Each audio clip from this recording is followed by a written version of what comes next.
कौन लाएगा। अहम बात यह है कि खान साहब का पैगाम आवाम तक पहुँचे, कौम तक पहुँचे और ऐसे पैगाम्बर के ज़रिए पहुँचे जिस पे कौम को एतमाद है। तो वो नौरीना बीबी हों, नौरीना आपा हों या रीमा आपा हों, मेरी नज़र में दोनों मोतबर लेकिन हैं। उसके बाद ये फैसला भी सामने आया है, खबर सामने आई है कि खान साहब की फैमिली ने फैसला किया कि अलीमा खान साहिबा ही टॉक करेंगी, पैगाम देंगी खान साहब का।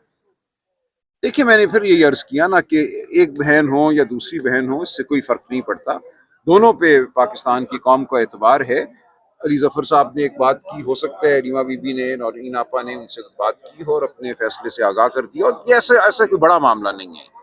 सलमान साहब, पार्टी क़यादत में इस वक्त इख्तलाफात की लहर दौड़ गई है, लेकिन पार्टी क़यादत की जानिब से ताहाल कोर कमेटी का या कोई हंगामी इजलास तलब नहीं किया गया है, इसकी क्या रीज़न है? ये कोई बड़ी बात नहीं है। देखिए, मैंने अर्ज़ कर दिया ना, खान साहब ने कहा है कि इस मामले को अब आप ख़त्म समझिए।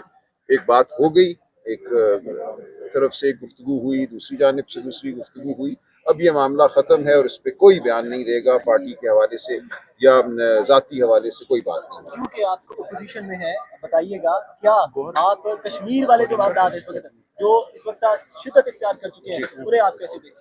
ये हम समझते हैं कि ये वो आवाज़ है जो आवाम की एक तरह से सच्ची आवाज़ है, जो कश्मीर में जबर है पिछले कई सालों से और पूरे पाकिस्तान में वो जबर है। तो हम बारहा ये कहते रहे हैं कि जबर को इतना ना बढ़ाओ खुदारा कि लोग खुद आगे निकल आएँ, लोग लीडरान से आगे चले जाएं, जमातों से आगे चले जाएं, और ऐसा होता मुझे पूरे मुल्क में नज़र आ रहा है।